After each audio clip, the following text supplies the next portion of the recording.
तो इसका नाम शांति आंदोलन था, पीस मार्च था, जिसको गोंडी में सलवा जुडुम कहते हैं।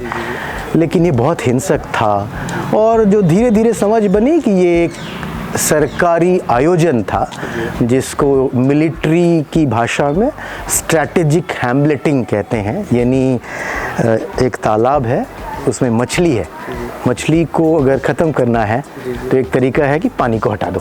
तो सलवा जुडुम की प्लानिंग बहुत पुरानी है ना। जैसे ये प्रदेश ही तो इसीलिए बना ना, हम मजाक में कहते हैं कि 36 लोग सड़क पे उतरे नहीं और छत्तीसगढ़ बन गया। अचानक क्यों बना? कोई तो कहानी होगी इसके पीछे, इसको हम प्रूफ नहीं कर सकते हैं। वैसे ही सलवा जुडुम क्या है उसको प्रूफ करना बहुत मुश्किल है। सरकार के लोग थे ना, तो सरकार से जुड़े हुए लोग थे ना। और उसमें जब मैं सरकार कहता हूँ तो कई तरह की सरकार है। केंद्र में उस समय बीजेपी थी, यहाँ पर कांग्रेस था ना। उसके बाद केंद्र में कांग्रेस आ गई, यहाँ पे बीजेपी आ गया। तो ये सब जो आंदोलन है इसमें कोई कांग्रेस बीजेपी नहीं है, कोई व्यक्ति नहीं है, इसके पीछे पैसा होता है। ये जैसे मैंने पहले कहा कि पूरी कहानी इकोनॉमिक है कि एक बहुत बड़ा प्रदेश है ना, जो ये मेरी थ्योरी है, इसको मैं प्रूफ नहीं कर सकता हूँ कि ये कितना बड़ा प्रदेश है कि इसको माइक्रो मैनेज करना बहुत मुश्किल है ना।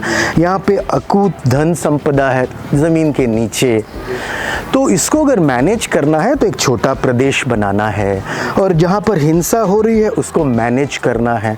आप अगर देखें कि छत्तीसगढ़ बना तो राज्यपाल कौन बने? सारे मिलिट्री के और पुलिस के लोग थे, है ना। जैसे ही प्रदेश बनता है, एक कांकेर में जंगल वॉरफेयर कॉलेज जो मिज़ोरम के तर्ज पे यहाँ पे बनाया गया ना, तो ये प्लानिंग चल रही थी। अभी आप लोग सुन रहे होंगे कि आंध्र और तेलंगाना दोनों ने उनकी ज़मीनों पर, मतलब उनकी ज़मीन जब मैं कह रहा हूँ तो उनकी ओनरशिप मालिकाना नहीं है, उन्होंने जंगल काटे और ज़मीन बनाया और उस पर वो खेती कर रहे थे पिछले 15 सालों से। बट पिछले 2 सालों में जब से ये कोरोना शुरू हुआ है तो आंध्र और तेलंगाना दोनों ने धीरे धीरे उनकी ज़मीनें हड़पना शुरू कर दिया है।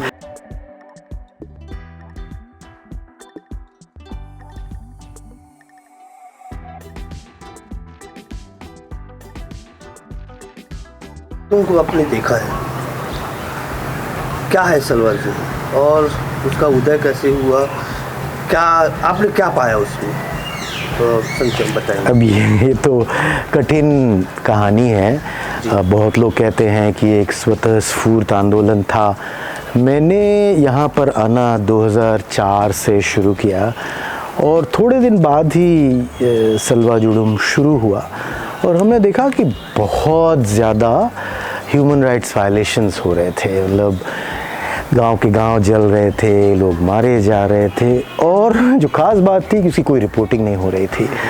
तो यही मैंने देखा जब मैं यहाँ आया तो दंतेवाड़ा में मैंने गिना 31 पत्रकार थे जो पत्रकारिता से जुड़े हुए थे।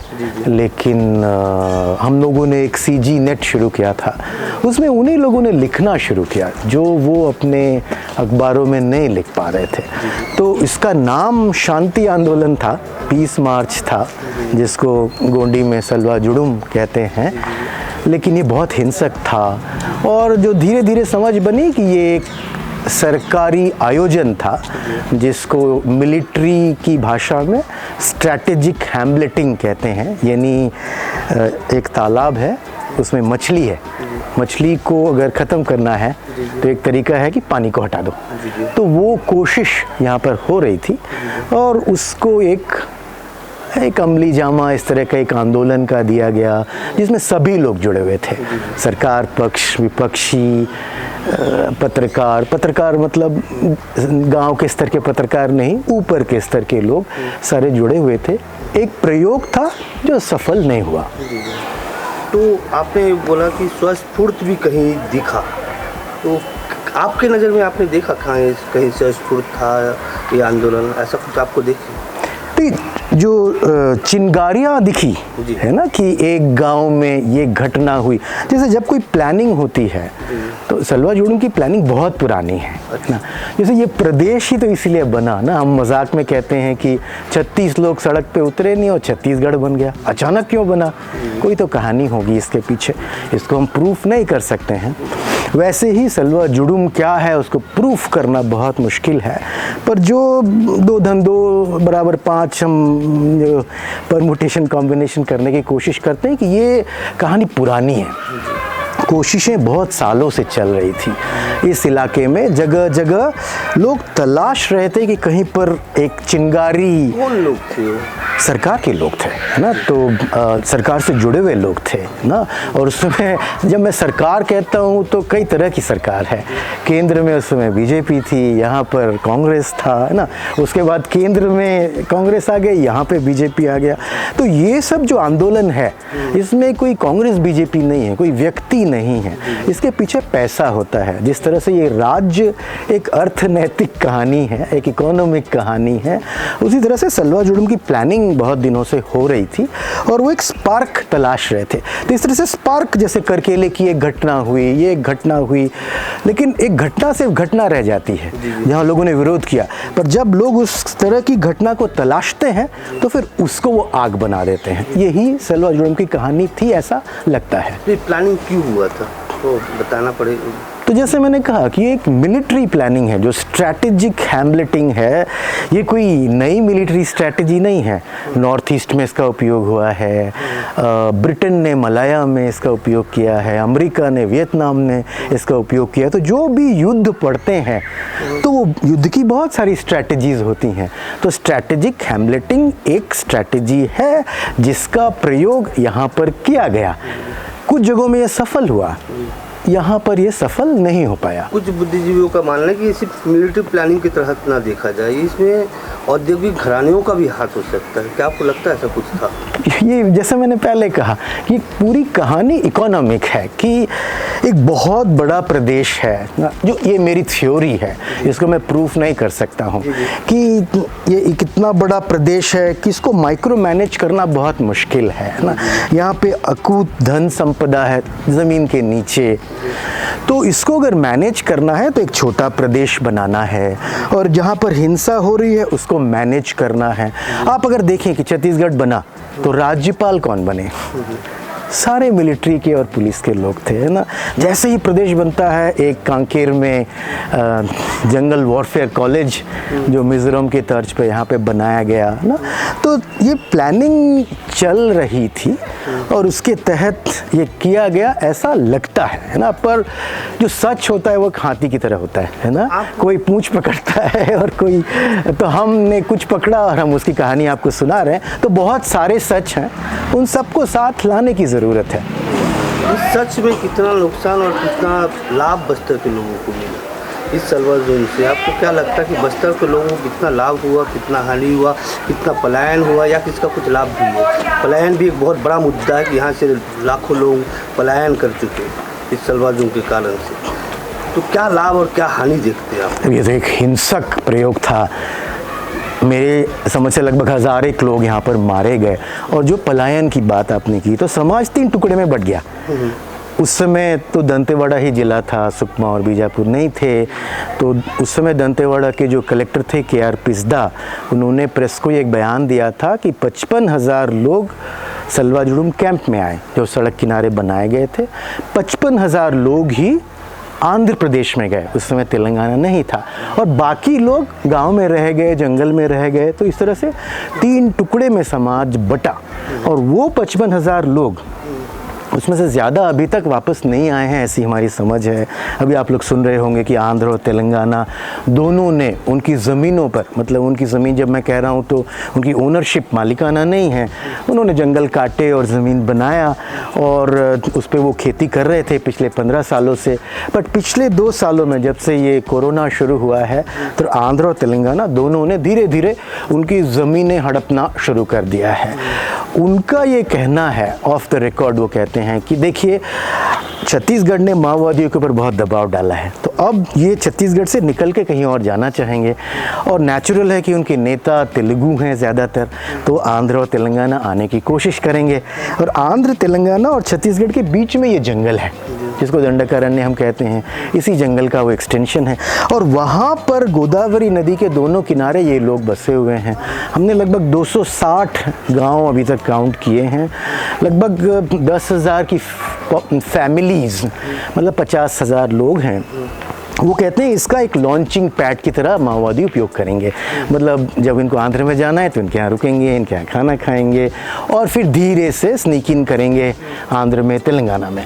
तो वो ये चाहते हैं कि ये जंगल में वही रहेगा जिसके पास ज़मीन का मालिकाना है, बाकी को वो हटा देंगे।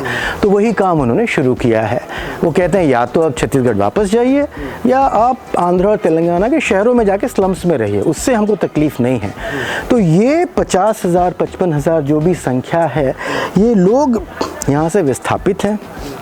उनका जो घर था वहाँ पर आज भी माओवादियों का कब्ज़ा है और माओवादियों से उनको कोई ऐसा सिग्नल नहीं मिल रहा है कि उनका स्वागत है। हमने भी उनसे पूछा पर कोई जवाब नहीं मिल रहा है पॉजिटिव ना। छत्तीसगढ़ के गृह मंत्री ने पिछले साल बजट सत्र में एक बयान दिया, लिखित बयान, कि छत्तीसगढ़ से कोई भी हिंसा के कारण, नक्सल हिंसा के कारण अन्य प्रदेशों में नहीं गया, इसलिए उनके पुनर्वास का कोई प्रश्न नहीं उठता है। आंध्र और तेलंगाना उनको रखना नहीं चाहते, धक्का मार रहे हैं ना। National commission of scheduled tribe ने छत्तीसगढ़ को 2019 में कहा कि 3 महीने में इनका सर्वे कीजिए कि कितने लोग हैं। आज तक वो सर्वे नहीं हुआ है। तो ये नो वेयर पीपल हो गए हैं ना। यही वो दंडकारण्य है जहाँ आज से 50 साल पहले जब बांग्लादेश में युद्ध हुआ तो लाखों की तादाद में वही दंडकारण्य प्रोजेक्ट इसको कहते हैं लाकर यहाँ बसाए गए। विडंबना ये है कि उसी दंडकारण्य के लोग दंडकारण्य में ही विस्थापित हैं, उनकी सुध लेने वाला कोई नहीं है। इस समस्या का समाधान क्या लगता है कि एक तरफ ये 55,000 आदिवासी है, दूसरी तरफ उनसे मुंह मोड़ते हुए आंध्र छत्तीसगढ़ की सरकार है और नक्सली है। इस समस्या का समाधान क्या है कि उन 55,000 आदिवासियों को कुछ राहत मिले?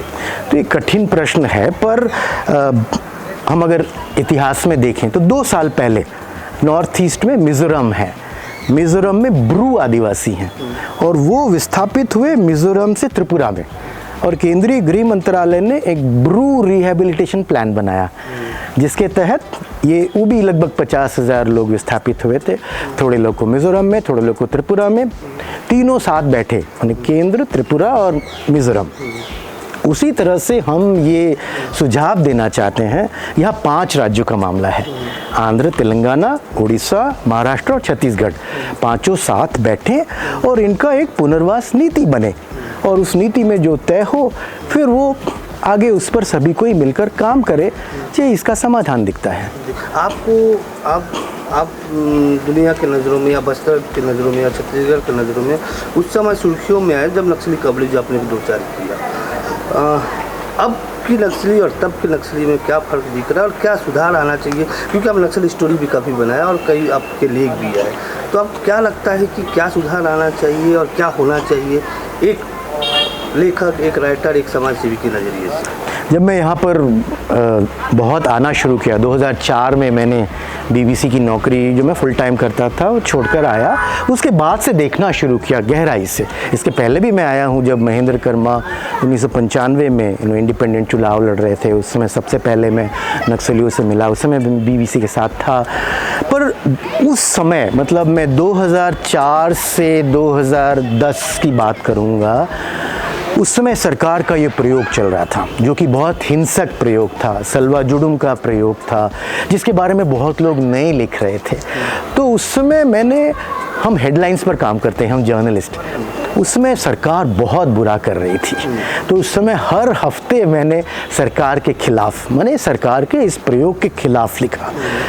10 से 14 में यहाँ चीज़ें बदली और 15 के बाद से जो मैं देख रहा हूँ कि 15 के बाद से जैसे माओवादी यहाँ पे 80 में आए और 10 साल यहाँ के लोगों को मन बनाने में लगा कि ये अच्छे लोग हैं और इनसे जुड़ा जा सकता है। उसी तरह से मुझे लगता है कि सलवा जुडुम के 10 साल बाद यहाँ के लोगों ने, मैं जब लोग कहता हूँ तो लोग यानी जंगल में रहने वाले, गोंडी बोलने वाले आदिवासी ना, जो माओवादी के साथ जुड़े थे, उन्होंने ये मन बनाया है, इसको मैं कलेक्टिव कॉन्शियसनेस कहता हूँ, कि ये अच्छे लोग हैं, ये पुलिस से तो अच्छे लोग हैं, लेकिन इनके आंदोलन से हमारे जो समाज का भला होता नहीं दिखता है। तो उन लोगों ने मुझसे बात करना शुरू किया कि दादा एक शांति आंदोलन करना चाहिए। तो मैंने कहा कि भाई शांति आंदोलन हम कैसे कर सकते हैं, हम पत्रकार हैं, हम एक दूसरे तरह की पत्रकारिता कर रहे हैं, इसको हम शांति पत्रकारिता का प्रयोग कहते हैं। पर वो बार बार जितने भी हम बैठक करें, तो हम ये बैठकें करते हैं जहाँ पे हम गोंडी भाषा के बारे में भी काम करते हैं, और ये CG नेट में जो जन पत्रकारिता का मोबाइल रेडियो का प्रयोग है, हर में वो ये बात करते थे कि ये तो ठीक है, पर अब शांति का काम करना चाहिए, हम इससे बाहर निकलना चाहते हैं, हम खड़े होंगे तो हमारा गला काट दिया जाएगा, आप प्लीज़ खड़े हुए। हम इसका विरोध तो नहीं, लेकिन इग्नोर करते रहे। लेकिन 17-18 में हमको ये समझ में आया कि ये जो आंदोलन है, नक्सल आंदोलन जिसको हम कहते हैं, या माओवादी आंदोलन जो कहते हैं, ये एक आयातित आंदोलन है। यहाँ पे नक्सली सन 80 में छिपने के लिए आए थे, कोई आंदोलन करने नहीं आए थे। 90 तक सब जगह उनके लिए उपजाऊ नहीं बचा, बंगाल ख़त्म ही था, तेलंगाना भी ख़त्म हो गया, बिहार भी ऑलमोस्ट ख़त्म है, तो इन्होंने यहीं पर आंदोलन करना शुरू किया ना। तो ये यहाँ की कहानी है। पर 80 और 90 के बाद वहाँ से कोई ज़्यादा नेता नहीं आए, तो 80, 90 और 2018-20 तक तो ये नेता सारे बूढ़े हो गए हैं, और इन्होंने कमांडर तो हज़ारों बनाए हैं। आज जैसे 99% कमांडर आदिवासी हैं, लेकिन उनका सेंट्रल कमेटी देखिए, छत्तीसगढ़ से एक भी आदमी नहीं, आदिवासी समाज से, जो कि पहले नक्सल आंदोलन शुरू हुआ था ज़मीन के लिए, है ना, किसान के लिए, लेकिन आज ये सिर्फ जंगल के क्षेत्र में है, आज ये सिर्फ आदिवासी क्षेत्र में है, एक भी व्यक्ति नहीं है। इसका मतलब क्या है कि वो सेकेंड रंग पॉलिटिकल लीडरशिप नहीं बना पाए हैं। तो जब ये लीडरशिप है जो कि आज बूढ़ी हो गई है ना, एक एक करके लोग मर रहे हैं, सेंट्रल कमेटी के कई लोग पिछले 2-3 सालों में मारे जा चुके हैं, इसके बाद क्या होगा?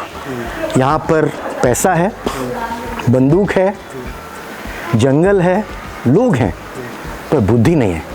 तो क्या होगा? हमारे पास 5 साल का समय है, अगर हम ठीक से काम करें तो यहाँ नेपाल जैसे शांति आ सकती है।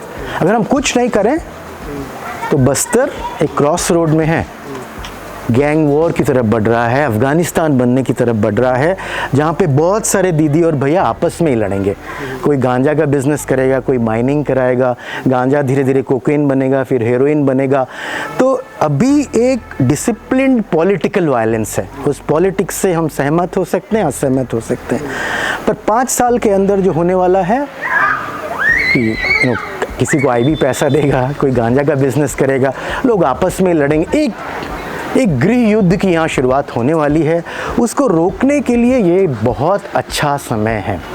मैं 15 साल से यहाँ हूँ, 3 साल पहले ये बात मैं नहीं कर सकता था, और 3 साल बाद शायद ये बात नहीं कर पाऊँगा कि यहाँ पर शांति प्रक्रिया करने की ये सबसे अच्छा समय है। इससे अच्छा समय नहीं था, इससे अच्छा समय नहीं आएगा। दोनों पक्षों को किसी तरह हम लोगों को टेबल पर लाना चाहिए और लाकर भारत के संविधान पर बातचीत करानी चाहिए। देखिए, हमारे देश में संविधान 75 साल से है, आज हम 75वां आज़ादी का महोत्सव मनाने जा रहे हैं। संविधान तो थोड़े दिन बाद आया, लेकिन आदिवासी के लिए संविधान लागू नहीं हुआ। नेपाल में आप देखें तो वहाँ लोकतंत्र था ना, लेकिन माओवादियों ने एक बेहतर लोकतंत्र लाने के लिए एक यूनाइटेड फ्रंट, उनकी जो पॉलिसी है वो चलाया। वो यूनाइटेड फ्रंट यहाँ भी शुरू हुआ है।